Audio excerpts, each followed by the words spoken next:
you very much for inviting me today to speak about civic education in Germany.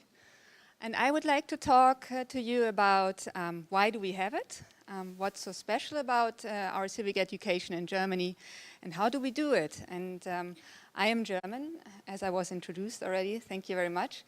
And I had the opportunity to visit several civic education programs and take part in civic education organizations throughout my whole life. And maybe that's something very special about Germany, that we do have a lot of opportunities to take part in civic education. And I'd like to tell you why. So the background is, weiter bitte. The background is that, I'd also like to introduce our foundation, the Friedrich Naumann Foundation. You have already done so, thank you.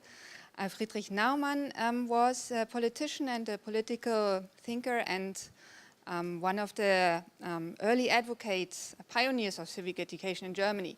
He lived 100 years ago and was the mentor of our first federal president, who founded the foundation and called it after Friedrich Naumann. And Friedrich Naumann said at a time when in Germany we were experimenting with democratic institutions.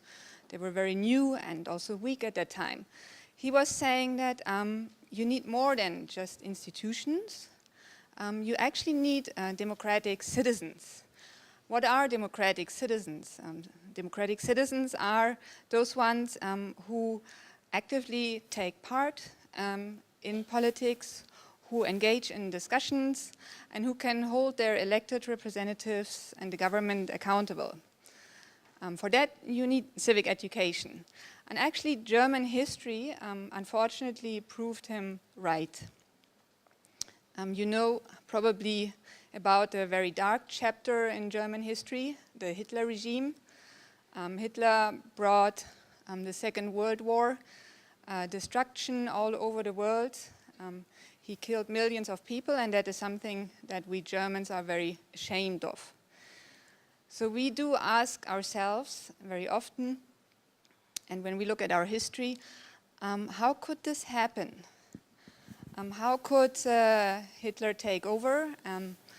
And specifically because we all also have a personal history there. Members of our families were maybe involved or even cheering to him on the streets. And we look at the institutions, and we see at that time Germany had a very weak parliament. So people were frustrated with parliamentary decision-making processes. They were looking for a strong leader. And when one came, he could easily overwhelm parliamentary institutions and take over and establish a dictatorship. But there were people cheering to him. A lot of people were happy that he took over initially, and we asked ourselves why. And one of the answers is, there are many answers, but one is that he was very successful in taking over educational institutions. And he was also successful in mainstreaming or dominating civil society.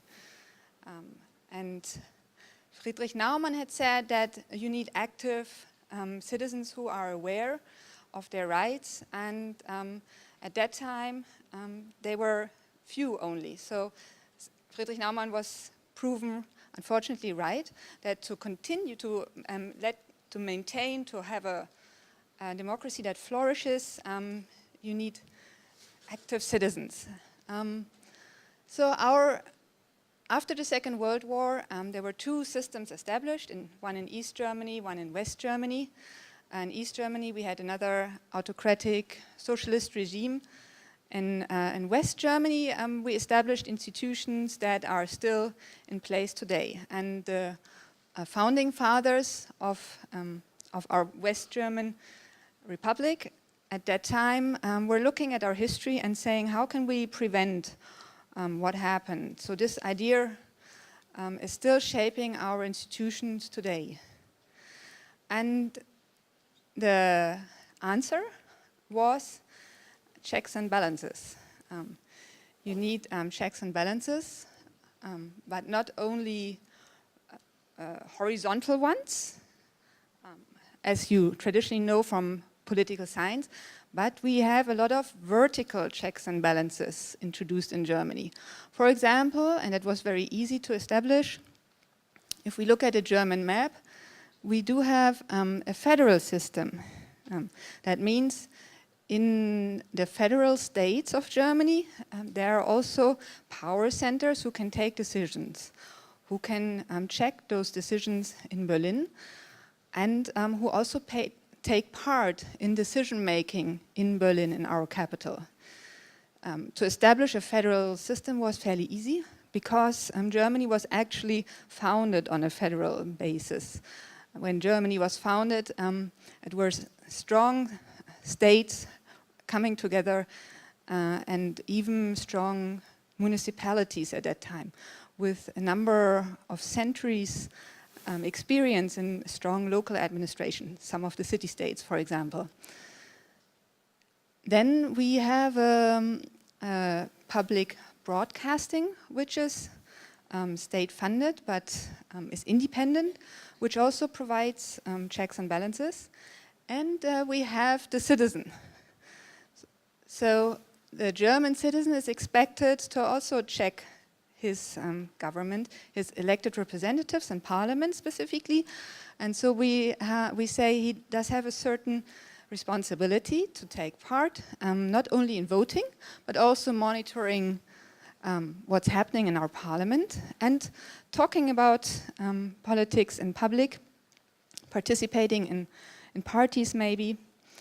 And to encourage this, civic education is a tool.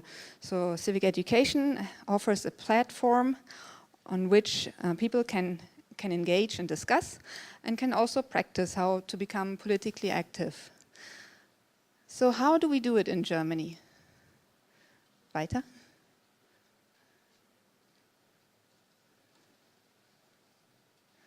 So we have learned from our German history that that education in general can be easily misused if there's only one agency taking control of it.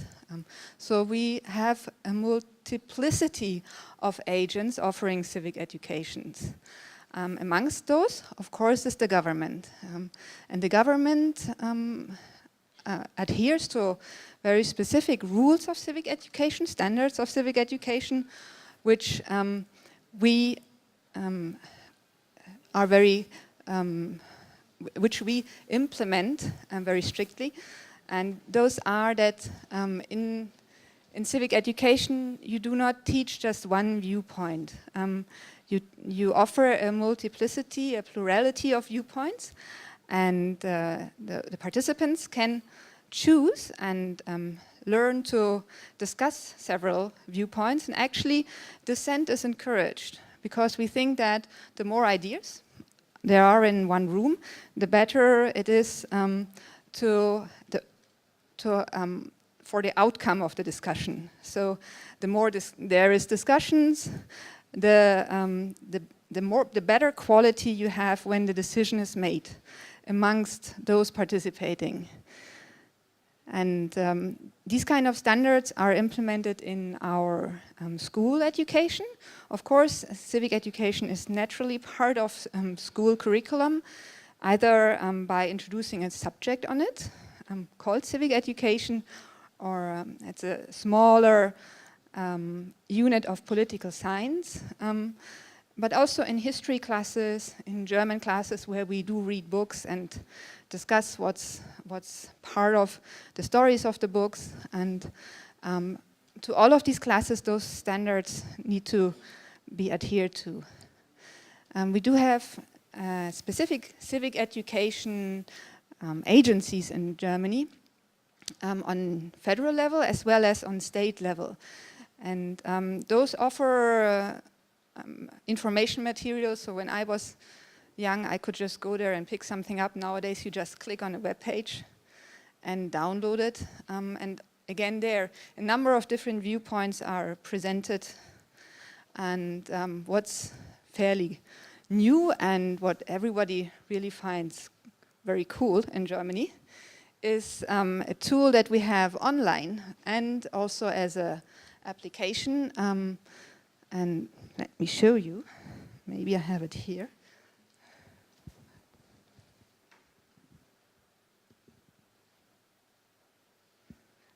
It looks like this. And so you can have it in your pocket anytime.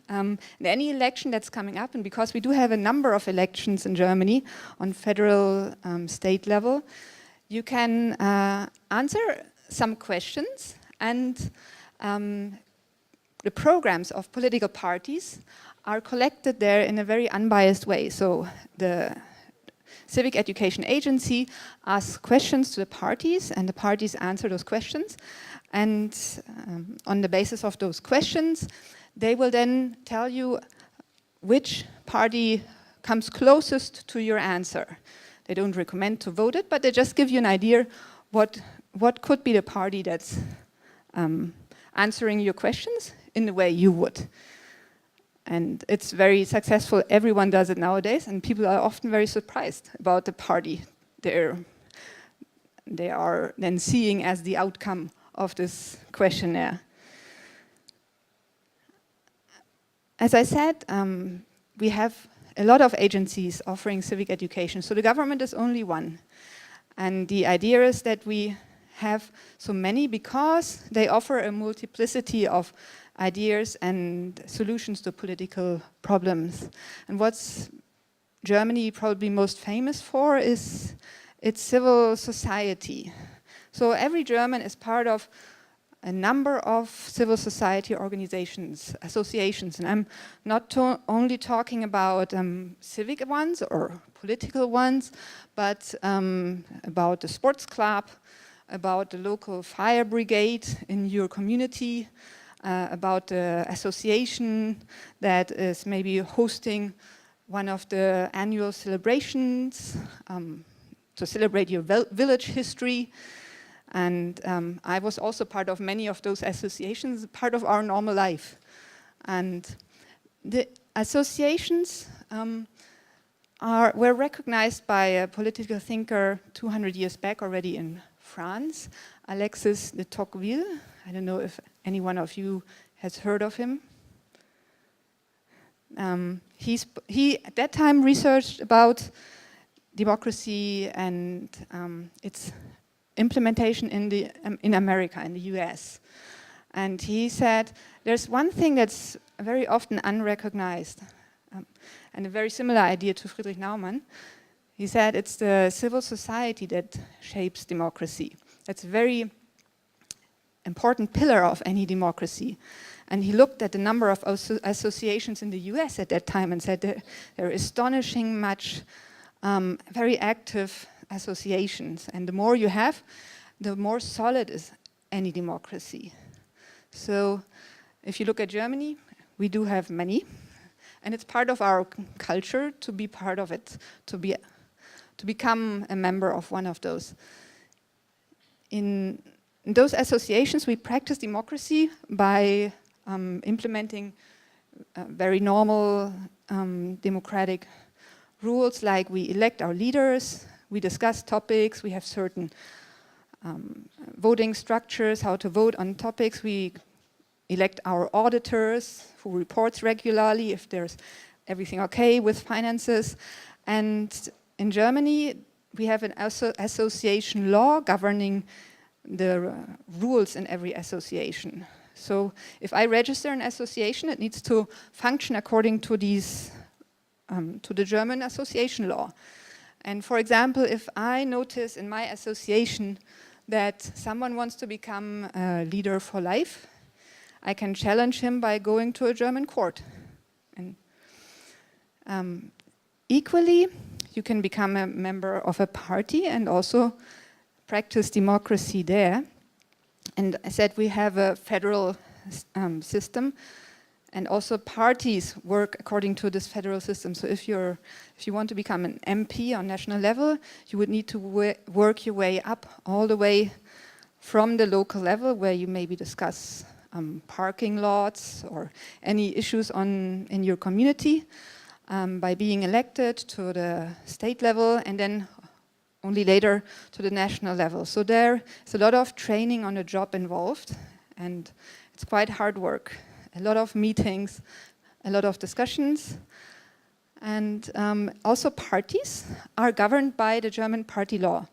And it's similar to the associations. The party law says how we should vote, which way parties are controlled within the party, how to audit finances and so on. Thank you. And which role the party also plays politically is part of our constitution even. The German constitution says the parties take part in shaping the political will of the citizens. So in order to do that, we have foundations affiliated to parties, of which the Friedrich Naumann Foundation is one of them. There are 6 foundations, and they work in Germany, mainly in Germany, offering civic educations, but also around the world. And it's very clear if you visit a seminar of our foundation, we promote a certain value, and that adds to the transparency of the system. So if you come to us, we have a number of opinions which we offer according to standards of civic education. And you will also be presented by an opinion that we think promotes freedom. And freedom is part of our name. It's a very complex German name. You see Friedrich Naumann mentioned there, Foundation for Freedom. And we work in more than 60 countries around the world. And amongst those, of course, in Thailand. And in Thailand, we have developed some interesting tools which we think promote civic education very participatory, because our goal is to encourage participation, and so we think that the tools we need to use need also be participatory, to encourage people to discuss. And one of those is Sim Democracy. It's a board game, and you can have a look at it outside. My colleagues will be happy to share it with you. And it's for students and us to play, to practice democracy elections, how it would be to run a government. Another tool which we developed is Dream Thailand. It's a platform where young people, but also in future we will discuss it with everyone, can share their ideas and dreams, aspirations about Thailand. And we've done that in many provinces around the country. And these are tools which now our Civic Education Agency in Germany is interested to learn about. So it's an interesting exchange around the world. What are the best and most interesting and newest technology to promote civic education? And communication also changes. Earlier, when you were taking part in a party, when you were discussing topics, we were sitting in a room over the weekend, maybe a full weekend, and was quite a dense air. Nowadays, people feel like they should be able to discuss things everywhere on their smartphones, and so we have developed online tools and apps also for Dream Thailand and Sim Democracy, and we'd be very happy to share them with you and keep in touch with you. And please ask our colleagues more about those. They'll be happy to share. Thank you very much for your attention.